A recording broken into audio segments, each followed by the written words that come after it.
আমি একবার সুনামগঞ্জে ফুটবল খেলতে গেছিলাম, দেখলাম বাচ্চারা এখানে পড়াশোনা করতেছে।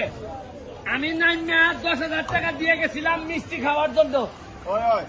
আজকে আমি খবর পাইছি যে এই জায়গাতে স্কুল আর নাই, আপনারা এখানে আশ্রয় নিছেন।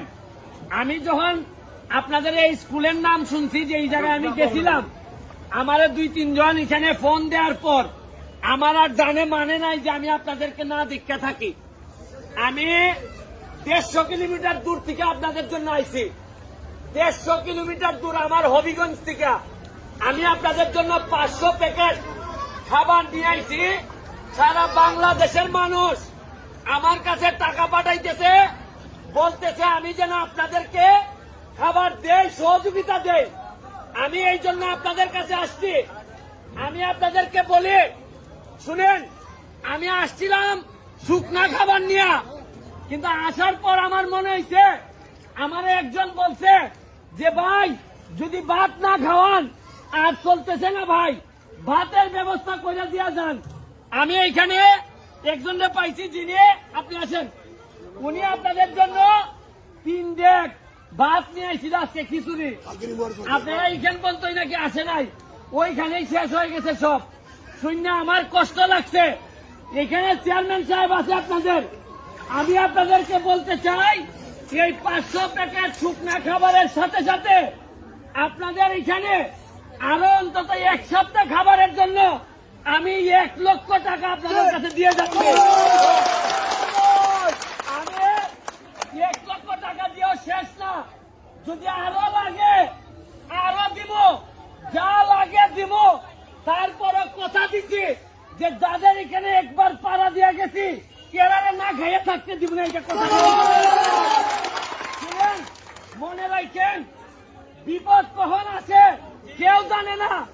আজকে সুনামগঞ্জের উপর যে বিপদ আইছে, আমি হবিগঞ্জের মানুষ আইছে, আগামী বছরে আমার মা বোন পানিবন্দী থাকতে পারে, আপনারা যাবেন সাহায্য করতে।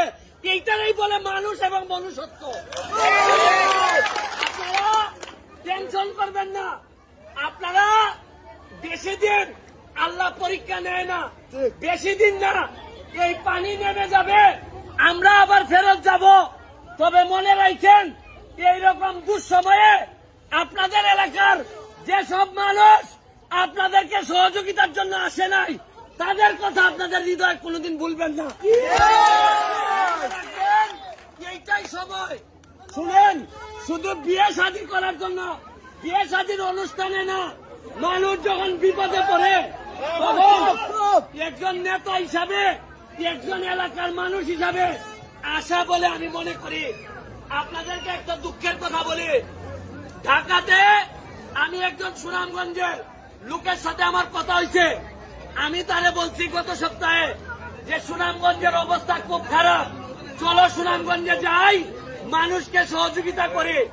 আমি নাম বলবো না, আপনার এলাকার এক লোক বলে সুনামগঞ্জে যাওয়ার দরকার নাই, রাস্তাঘাট বন্ধ, এগুলা সরকারে দেখবেন, এগুলো আমরা চিন্তা করে লাভ নাই।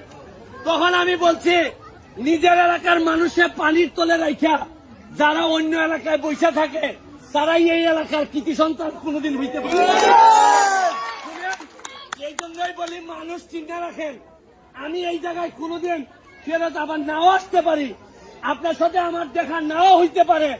তবে মনুষ্যত্বের দাবি নিয়ে আসছে, আপনাদের জন্য যা পারি কইরা দিয়ে যাবো।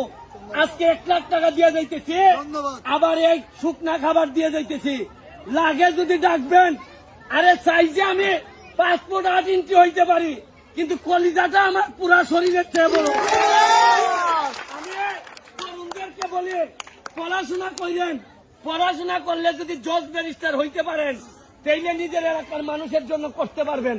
আর নাইলে চোর বাটপাড়ের দেশটা বইরা গেছে। তাদের জন্য দোয়া রইল, আমাদের জন্য দোয়া করবেন। যারা টাকা পয়সা পাঠাইছে আপনাদের জন্য, তাদের অনেকটাই আপনারা ছিলেন না, তাদের জন্য আল্লাহর কাছে দোয়া করেন। এরা প্রকৃত অর্থে এরাই মানুষ, যারা মানুষের বিপদে অন্যদিকে না তাকাইয়া সুনামগঞ্জে বাড়ি না, তারপরও যেভাবে আপনাদেরকে সহযোগিতা করছে। আমি আবারও আপনাদের কাছে দোয়া চেয়ে আজকের মতো বিদায় নিতেছি। আমার ফোন নাম্বার আছে, যখনই লাগবে আমার সাথে যোগাযোগ করবেন। পরিশেষে আবারও আপনারা মনোযোগ দিয়ে কথা শুনছেন, এই কারণে শুনেন, আপনারা মনোযোগ দিয়ে কথা শুনছেন এই কারণে এইখানে 1 লাখ টাকা দিয়ে তো যাচ্ছি, আর মসজিদে আমি যাইতে পারবো কিনা জানি না। মসজিদের জন্য আরো 50,000 টাকা আমি বরাদ্দ করে দিয়ে দেব। আপনারা ভালো থাকবেন, সুস্থ থাকবেন। Thank you. দেখে আপনাদের একটা হলে সাইড দিয়ে যাবেন।